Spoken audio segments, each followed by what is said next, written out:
she was laying face down in the water, and he runs back to his truck to call it out. And so he says, hey, Control, I got this going on. I got this little girl over here. I think he had maybe put out a little bit on the radio. Something catches his eye and he looks over and she's standing right there, like probably 5 feet away from him, just looking at him. Oh. A lot of people think, oh, you know what? These ghost stories are just stories. No, they happen. They happen. This is Meredith for Real, the Curious Introvert, and I'm Meredith. I explore the questions people think but don't ask out loud, either because they're taboo or thanks to cultural hypnosis. My mission, and yours if you choose to accept it, is to inspire curiosity by exploring the nuance and paradox of our world. Each episode is different, so bring your ADD and your earbuds and have a look around. Hey, Curiositors, it's me, Meredith. It's officially spooky season, so I wanted to kick things off with some unusual ghost stories from a place you might not expect, the U.S.-Mexico border. My guest not only shares super chilling stories of his personal ghost encounters, but he also shared some of the unusual people that he met while they were trying to cross the border. So it's a very cool episode. I know you're going to love it. And while there are a lot of ghost storytellers out there, I wanted this guy specifically, and it was a winding path to get him. So if you've ever been curious where I find guests like these, the source is different for each guest, so I started putting the source of each guest in my Monday email, along with the regular info about that episode. If you're not getting those and you want to be included, you can text REAL to 66866 if you're in the US, or go to meredithforreal.com if you're elsewhere. And a huge thanks to you if you're one of my amazing, loyal listeners. I can see from my reports that you're digging into the back catalog. I can't tell you how happy it makes me to see that you're not only tuning into this week's episode, but enjoying the ones from before as well. And if you end up liking this episode, you'll also like the one with the atheist doctor who studied near-death experiences for 50 years. That's episode 93. And if you're someone who has enjoyed a few episodes of this show, it would mean a lot if you would leave a rating and review on Apple Podcasts or the Good Pods app. It serves kind of like a social credit for potential guests so I can continue bringing you great content. And if you're new here, welcome. Around here, we press play to get curious, to disrupt the algorithm, and to grow into better humans. We talk about everything from divorce to digital privacy. So bring your ADD and your earbuds and have a look around. There's no specific order to listen to episodes. All right, enjoy the show. Haunted corn maze, haunted house, haunted cemetery, all places you might visit if you enjoy the spooky. But what about a haunted border? The Texas-Mexico border is a unique place. Its harsh landscape is filled with dinosaur tracks and fossils, but the Ysleta community of El Paso is also known for its paranormal activity. My next guest grew up as far away from the supernatural as you can imagine. After graduating high school in Montana, he served 13 years in the Air Force as a mechanical flight engineer and field artillery surveyor until he became a U.S. Border Patrol agent in 1998. It goes without saying that he saw lots of things over his 23-year career, but it's the ghost stories that really stand out. Today, he's going to give us a seat at his virtual campfire and share some of his encounters. From engineering to ghost telling, the El Paso ghost magnet, detective for the deceased, Leon Baker. Thanks for being on the show. You're welcome. Happy to be here. I was really surprised by just how many incidents there were at the border, how common these stories were. Do you have any theories as to why the border is has so much paranormal activity? It's odd. You got these things they call ley lines, and I don't really buy into the ley line theory too much, but they say that based on where these lines lie across the globe, those areas are more of a hot spot for paranormal activity, paranormal incidents, the supernatural. we're nowhere near any real ley lines. I'm pretty sure the ley lines are just built for map making and stuff like that. They're not really something that exists on the earth. Somebody's going to throw something at me, I'm sure, right now. But I've heard that theory too, like around like Skinwalker Ranch, and I think the pyramids are a part on this ley lines. So, but that's interesting that you don't really buy into it. You actually weren't even a big spooky fan until a lot later in life. And because you had personal experience with the supernatural, is that what made you get into it? Yeah, you know what?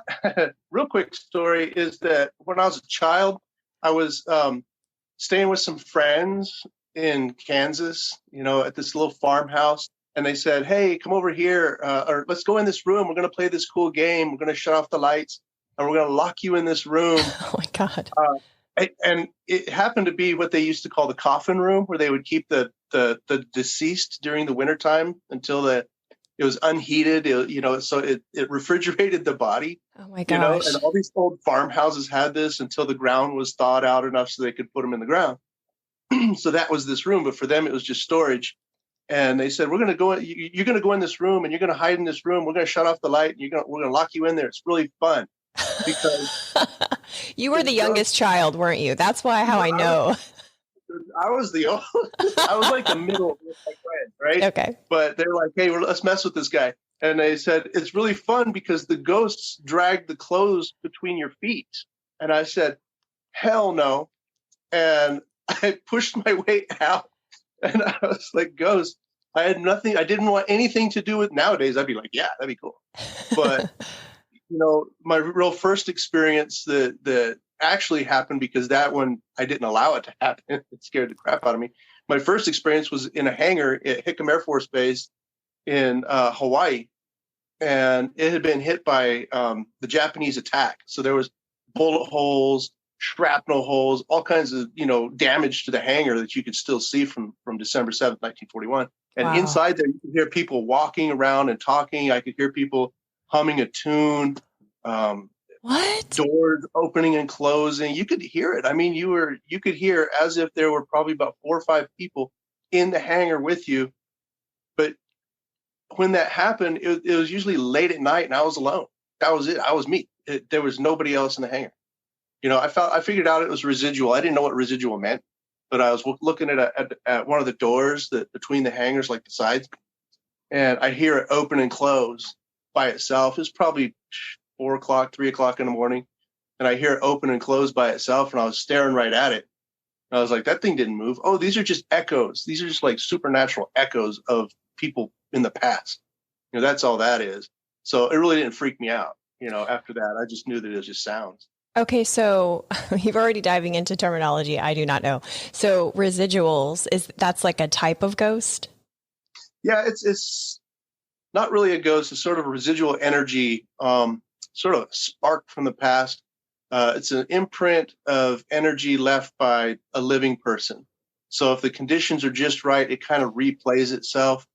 Some people call it the stone tape theory. There's all these theories, that originated back in the old days, but it's sort of like the building actually records the activity in its structure. Oh, and interesting.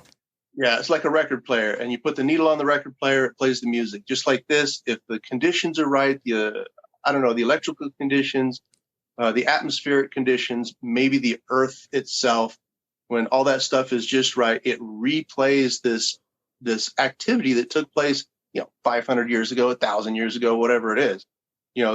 They've seen Romans walking on English roads, like in a column, except they're like up to their waist in the ground because the old road is 3 feet lower underneath the ground. So we call that stuff stone tape theory. It's sort of a residual type of haunting where it's not intelligent, so you can't interact with it, so that's what I was dealing with there. Is you couldn't react. There may have been some, actual intelligent haunting going on. I certainly wasn't going to go look for it. I didn't even know that was possible back then. Well, I didn't even think about there being different types of ghosts because, I don't know, I just put all of it into one category in my mind. So I mean, what is your theory on ghosts? Some people think it's telepathic entities projected into the world from our minds. Some people feel it's, you know, spirits that have unfinished business. A lot of Christians feel that it's demons playing tricks on you. Do you have a theory? Yes, I do. There's there's a lot of different things out there that we don't know about. I mean, we're discovering different types of spiders like monthly, you know. There's things we don't know. And I think a lot of the paranormal entities that we know that we think are ghosts or supernatural or something like that is just something we haven't discovered yet, like shadows. My theory is the shadow person is actually an animal. It's just an energy type of animal that we haven't quite figured out how to capture. What's the shadow animal? Yeah, it's like a shadow. I mean, it looks like a person. It could take different shapes. It can camouflage itself in a room, like in a corner where it's a little darker. It'll be there, but you can't see it. It can't understand language. This is what we've discovered, you know, being an investigator and working with these things for the past 10, 11, 12 years, is that they don't understand language of any sort, but they understand body language. So you see it, you face it, it takes off. You know, it understands body language like an animal does, like a dog does. So, yeah, so it's at that point, somebody says, you know, once science understands that we have that shadows do exist and shadows are something that can be measured and studied and put in a zoo or whatever. Imagine that exhibit. Right. But once they understand, once they believe science accepts the existence of these things, that's when the ghost hunter will become the exterminator. And, you know, wouldn't be funny anymore. But that's just shadows. And there's so many, we've seen so many, me and my team have seen so many different odd things that we just don't understand. Like what appear to be like, for a lack of a better description, like flying black shadow snakes in a room. We sat there and watched these things. They would appear, they would just and be gone. And they were like this a portion of a shadow that were just floating through the room. They were there for like maybe a half a second. And we're Wow. like, did you see that? Yes, I saw that. Yes, I saw that one too. We're all seeing these things in the same room. I don't know what they are. I don't know. So your theory is mostly we don't know. Yeah. Yeah, I think that's actually a really good theory because then you're not set in one thought, and certainly in your line of work, you experience lots of, different types of paranormal activity. And for those, we're kind of skipping ahead a little bit. So to make sense of when I say his line of work, he's actually the owner of El Paso Ghost Tours. And so he has not just his Border Patrol experience, but also experience in one of the most haunted regions in Texas. But let's skip to the Border Patrol experience. While you were on patrol, what was the closest personal encounter to a ghost you had? The one that sticks out the most. So I didn't have any experience in any of this stuff except for what I told you before, as in the hangar, that daily type of thing. I was sitting in my truck. I can't remember what time it was. I just know that I was tired. It was dark. It was quiet. There was like nothing going on. And it was like, I was parked in a colonia. We call it a colonia. It's like a little neighborhood, literally 100 yards from the border. And I'm parked right there and just kind of chilling out. And I'm listening to the radio, AM radio. This tells you how long ago it was, sitting in my Bronco. And all of a sudden, there's somebody sitting next to me.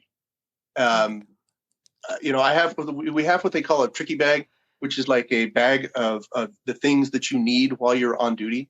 And it's sitting next to me in my passenger seat. And I just suddenly, I blink, and then there's a guy sitting there. And he's wearing a white shirt, and he's wearing blue jeans, a little bit heavy set. I knew exactly who it was because I had seen him before. I had met him before in life. I met him. And he was one of the agents who had passed away in a motorcycle accident off duty. And they had spread his ashes on the river down there. And I knew exactly who it was in that instant. And I turned to look at him like, what are you doing in my truck? You're dead. You're not supposed to be here. And I spun around really fast and my heart rate just was going through the roof. I can't say I was panicked, but I was adrenalized.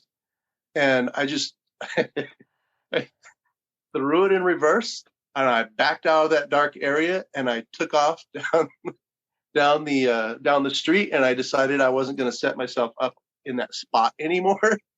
So I'd rather sit somewhere else. And for some reason, during my entire 23-year career after that, I never parked there again. Yeah, I don't blame the you. The location has nothing to do with what happened, but I just couldn't bring myself to park there again, even though I've had, terrifying experiences later on. This was kind of a friendly one, Right. That was kind of friendly. If it felt like he was messing with you a little bit or just popping in to say hi, here to hang out with you. Did you know him personally? I met him a few times. He was one of the guys. He was a lot more senior to me. Because when he passed away, I had like a year maybe in the patrol. So I had only seen him a couple of times. He was on a different shift than I was, but I'd cross paths with him, caught a ride with him now and then in one of the vehicles at work, and that sort of thing. Chit-chatted with him a little bit. He's a really good guy. It's a huge loss to see him go. Oh. But yeah, he's a nice guy, but I wasn't like close personal friend. But I knew exactly who he was, and many of my friends, many of my coworkers have seen him also. Seriously? Yeah. In the same way, popping up in the passenger side of a truck? Oh, yes. Oh my gosh, he has an MO. Yes. Well, see, one guy saw him a different way. And that was, he had to admit he was starting to nod off a little bit. And he was real close to the river, which that's kind of dangerous.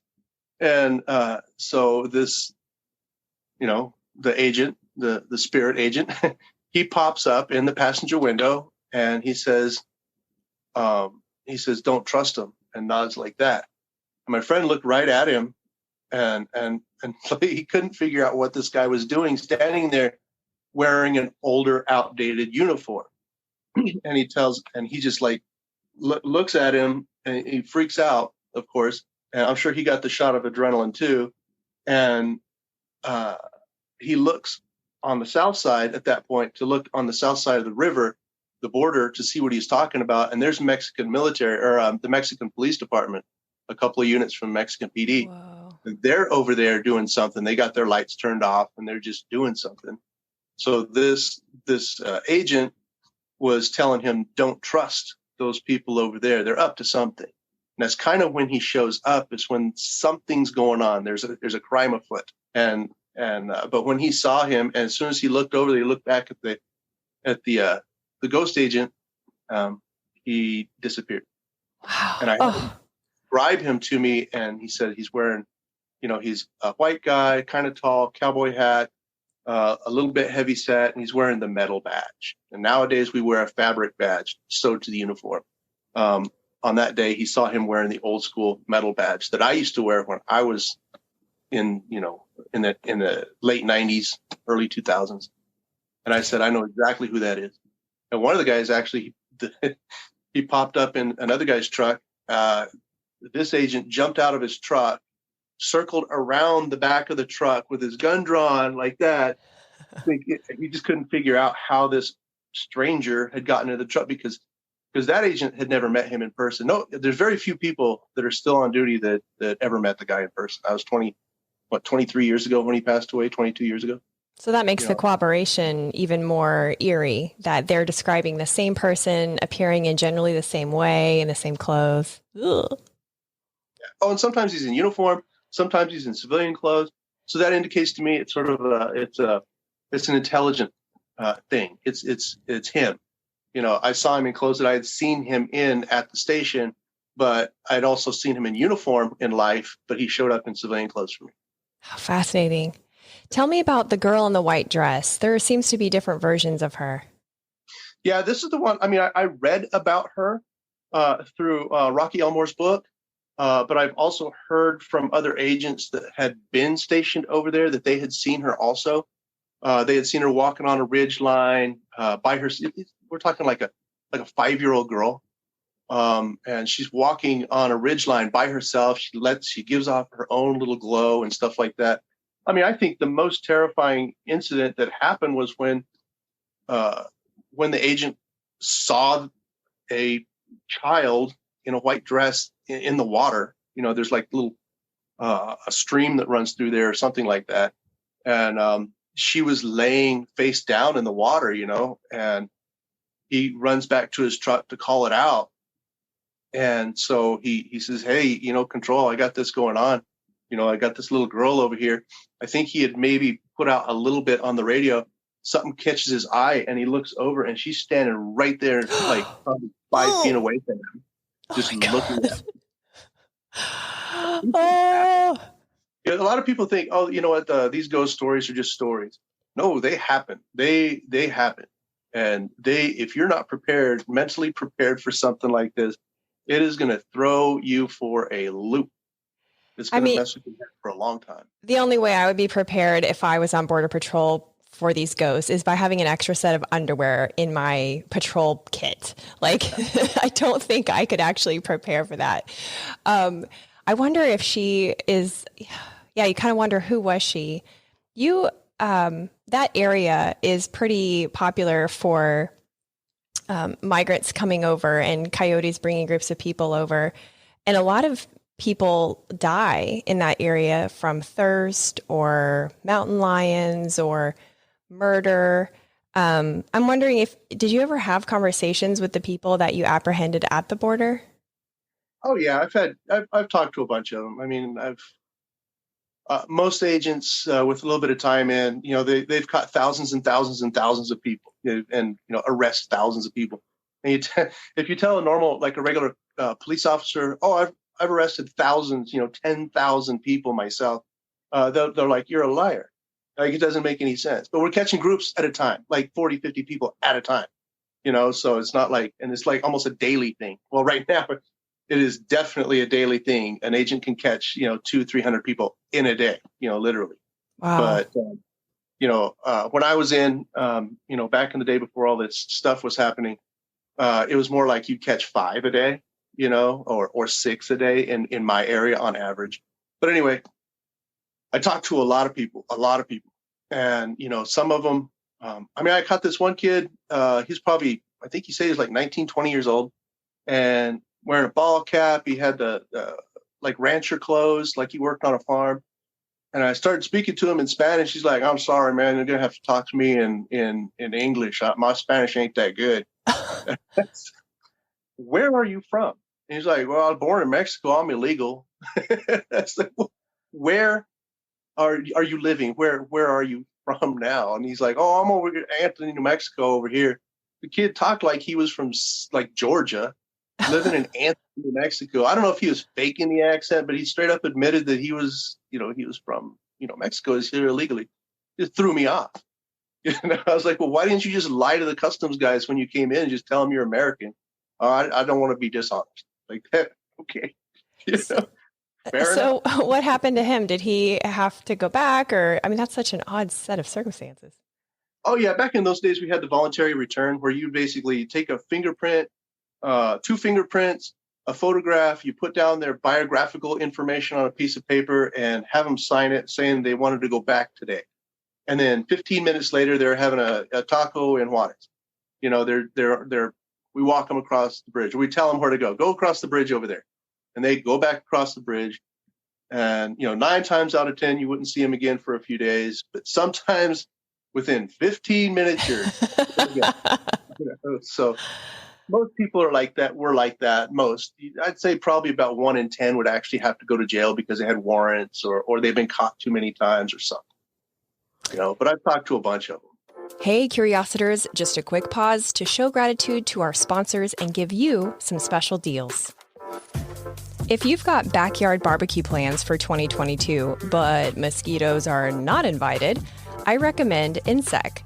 I've been using their pest control service for several years now. They have a certified mosquito identification specialist on staff. and pollinator care is always top of mind. If you live in the Florida Panhandle or the Gulf Coast of Alabama, give them a call, ensec.net. The UWF Historic Trust. We shoot the show at the Pensacola Museum of History. It not only houses exhibits of lesser-known Pensacola history, it's an event space too. So if you need a unique space in downtown Pensacola for a fundraiser, networking event, or a corporate party, take a look at historicpensacola.org. And if you want to tour one of the 12 museums, get your tickets in person so you can show the agent one of my emails and get $2 off an adult ticket. Get emails by texting REAL to 66866. Now back to the show. I remember you talking about you met a guy, was he an anthropologist? Yeah. So we're in a cotton field. It's probably 2:00 in the morning. It's out of town. I mean, it's dark. It's lonely. There's like orchards and stuff around there. It's in a place called Clint, Texas, which is east of El Paso, a little ways. And so we caught this group of probably about 25, and we pulled them out of this cotton field. Cotton can get pretty high. And so we pulled them all out of this cotton field. We got the last of them. We had them lined up on the road, and we're asking each of them, just random questions. What do you do for a living? Where are you from? Where were you born? How old are you? Just stuff like that. Kind of passing the time, chit-chatting with some of the people that came across. And one of the guys tells me, he goes, "Hey, I'm gonna have to drop the F-bomb here, okay?" You have green light. Go ahead. Okay. He goes, "Hey, Baker, this guy says he's a fucking anthropologist." And I walk over and I said, "Really?" He goes, "I am an anthropologist, but I am not fucking." And I said, "Not right now, you're not." Like that, he just started laughing, so we kind of broke the ice at that point. I'm not the bad guy at this point, right?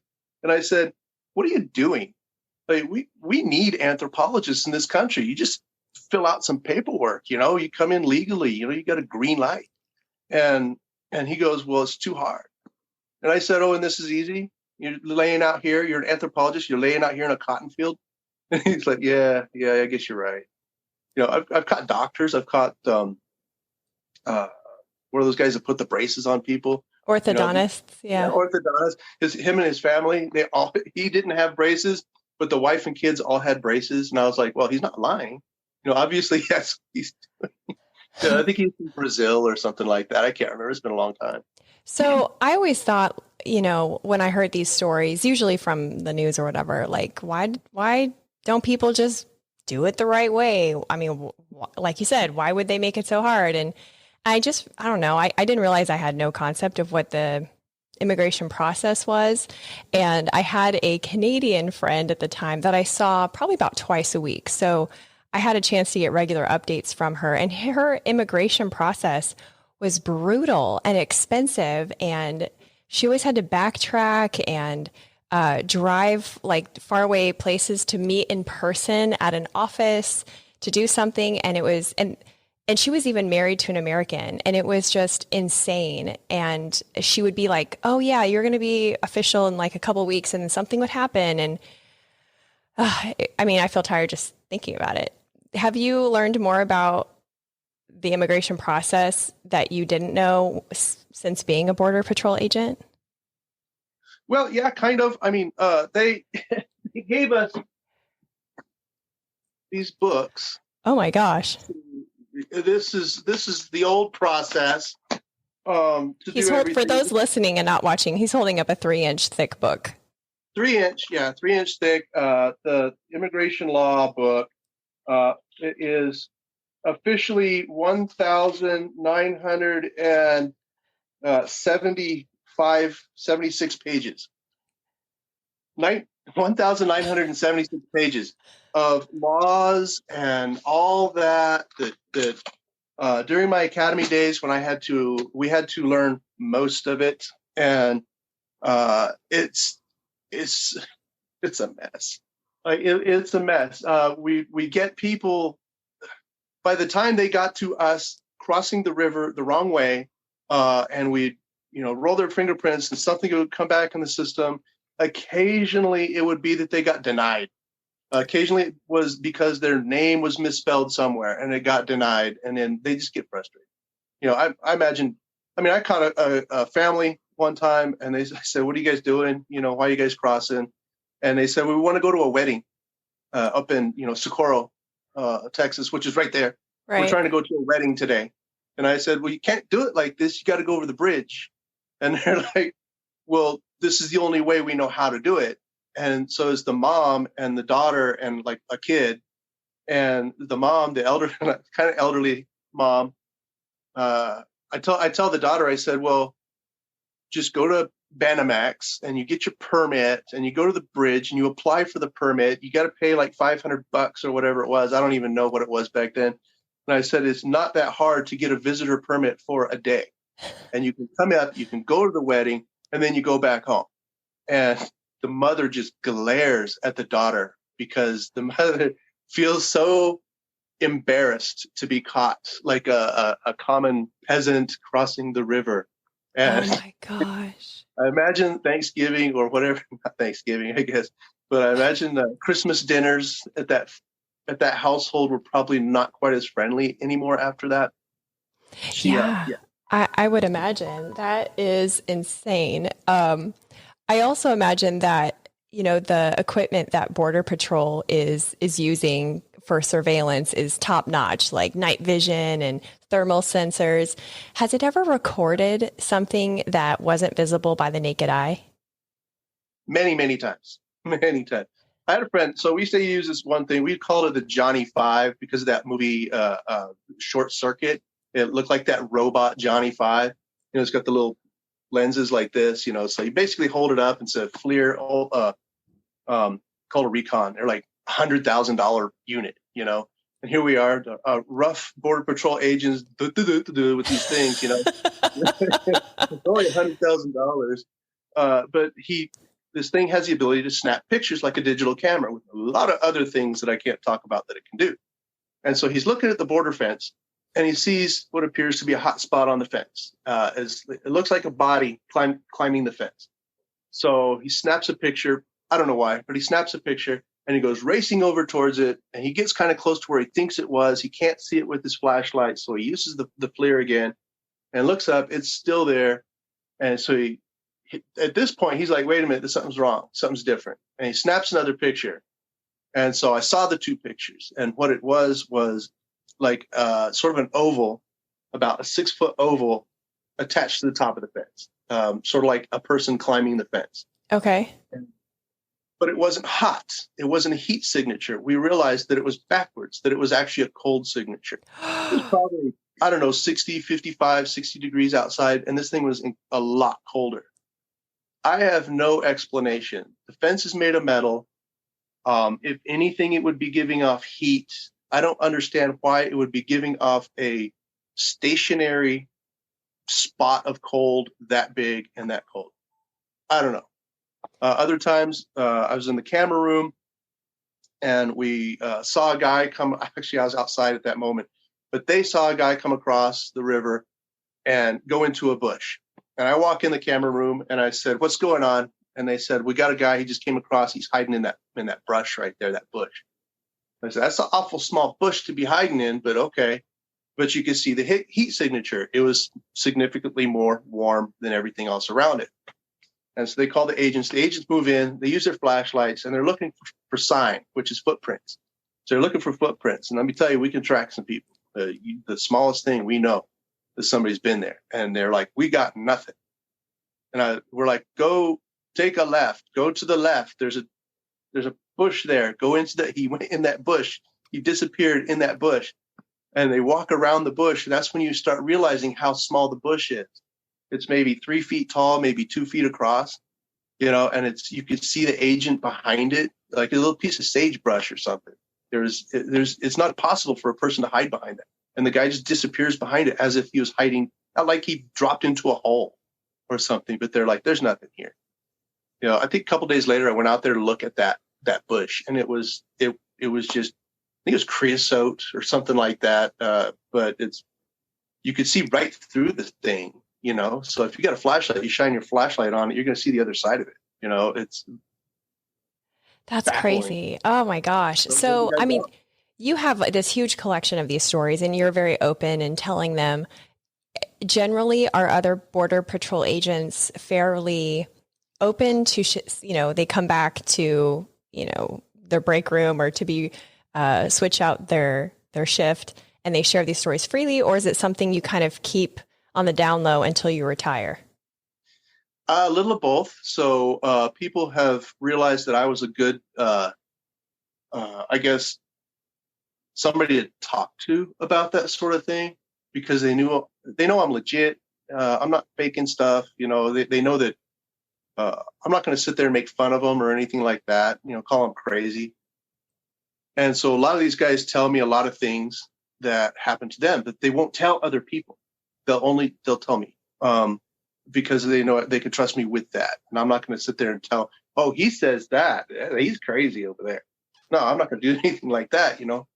So they tell me a lot of things, and I've heard some terrifying things. I've heard some things that I just don't understand.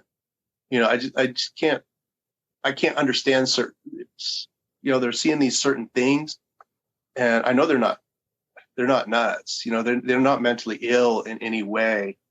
I just don't understand how they think they saw that or what they're even talking about. It just Yeah. doesn't compute. I mean, You know. we are very used to ghost stories here in Pensacola, Florida. I mean, this town was first colonized in the 1500s, and they used to report our ghost sightings in the newspaper because there was that little going on. And so we have lots of stories of ghosts that are documented from in the past, but also it's pretty common to, report these things. But as in current day, but even with that in mind, it feels like the border is just a little special. And you also have all these experiences, the DeSoto Hotel, which I know unfortunately had a fire recently, but you also make your own equipment to track all these occurrences, right? Oh yeah. I buy a lot because it's just easier and it does what I want it to do. But I do build some of the things. Like I built this. I mean, I've tried to invent certain things based on the theories that I thought were true, um, like uh, a coil and a magnet, sort of a, I guess you call it a microphone that works on a different frequency, not air, but works on like an electrical microphone sort of thing. And it just didn't work. I don't know what I got wrong, but didn't work. But I also built what they call a portal, which is it's an invention made by a guy named Steve Huff, and he's beyond what I'm using. Mine's kind of analog. He's up to digital at this point, and his communication is phenomenal and it's legit. I mean, I'm sure he's got to record for hours to get 5 minutes of good stuff, but the 5 minutes of good stuff is good and it's there. Um, and what I use is basically a speaker, like a portable guitar speaker with guitar pedals that are attached to it. It's a noise reducer and plus a reverb. And you're supposed to plug it into the wall, but I made it portable. I go through a lot of batteries that way. I made it to where you could use batteries on it, so I could take it everywhere. I could take it into a cemetery if I wanted to, which is awesome. And you know, you can get the stories of the people from themselves. As a side note, actually, 2 days ago, I was in the local cemetery, a place called Concordia, which is a very old. Well, it's for El Paso, it's very old. It's not the very first cemetery, but it's from the 1880s is when it kind of became popular to use that cemetery. Started getting divided up into the different, churches and stuff like that. Anyway, there's a person that was buried there. She's kind of a local celebrity, but she's been marginalized for way too long. So I went to her gravestone and I started asking her questions. And this woman's voice came through, and it's kind of a gravelly voice that came through. See, she passed away from tuberculosis. And so I kind of attribute that maybe to what she had when she died. But her voice came through, kind of a gravelly voice. a little bit older, and she was a little bit older when she passed away. So I started asking, what year were you born? Because the headstone says 1860 something. And so she didn't answer that, but I said, where were you born? Why is your name, because her name's Florida. I said, why is your name Florida if you were born in Illinois? Because all the books say Illinois. Well, she said she was born in Cuba. And I was like, well, that's not in the history books. That's not there. But it makes perfect sense because she appeared Mexican, but she was Black, and she spoke really good Spanish, and she ended up living in Mexico for a while and stuff. I'm like, well, this makes perfect sense. She's Cuban. Yeah. So Wow. You think she was Afro-Caribbean? Yeah, I think so. I actually think so. So her last name was Wolf, and one of the biggest slave traders in Cuba up until about 1885 or something like that. Like 20 years after the Civil War, when it was made illegal in the United States, way after it was made illegal, like in England and places like that, Cuba was still trading. They were still doing it. And the family's name was De Wolf. So I was like, well, De Wolf and Wolf, she, obviously she wanted some last name. And that's probably what her family decided to use was Wolf, kind of identify themselves as being victims of that family at the time. Wow. And I was like, well, now it makes sense. It's not in history books. It came from her. And she passed away like in, I don't know, 110, 115 years ago. And she's telling me herself where she's from. Nobody knows this stuff. Oh, and I thought that was really incredible. That is incredible. You really are a ghost detective. Well, I'm trying. Yeah, I'm trying. I just like to unravel these things, I want to give the people the respect they deserve. I don't want people to misread history and believe the wrong things. History is always written by the wrong people, I think. And, you'd be surprised at what you can uncover once you start really digging. These big historic events are not what you think they are. It's just crazy.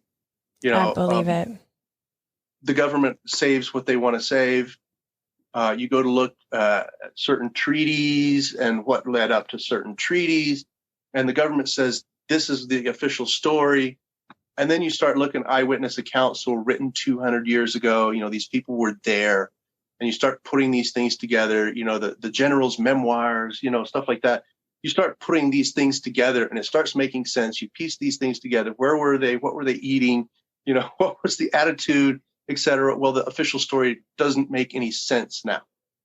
So then you have to realize that the true history is different. And that's why I like talking to the dead people, because they could tell me what they knew if they decided to. You are definitely not a typical ghost tour guide. So I love it. Before we sign off, tell everyone where they can find your tours, and definitely on socials where they can stay in touch with what you're doing on your tours.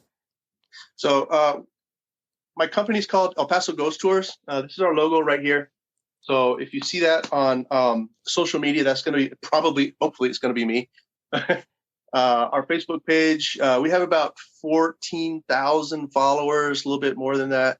It's really slow right now because Facebook decided they didn't like something I posted in February. Oh. I posted a picture of Richard Ramirez, for crying out loud. It's part of my business. It's a ghost tour. We do creepy stuff. And they're like, no, you can't do that. So you're out of here. So, but we got a quickly growing Instagram page. It says El Paso Ghost Tours. It's got a logo. So that's where you can see a lot of the stuff too. Perfect. Well, I look forward to staying in touch. If you're ever in Pensacola, you are just obligated now to get in touch with me, and I'll do the same if I'm in El Paso. Thank you again. This was really awesome. Right on. Thanks for listening. If you've loved a couple episodes of this show, leave a rating and review on Apple Podcasts or the Good Pods app. And if you liked this episode, you'll also like the one with the atheist doctor who studied near-death experiences for 50 years. That's episode 93. Stay tuned next week when I talk with the author of a popular 90s book evangelizing courtship and abstinence over traditional dating. He's done a complete 180 on his views, and we talk sex, sexism, and pleasure. Talk to you then.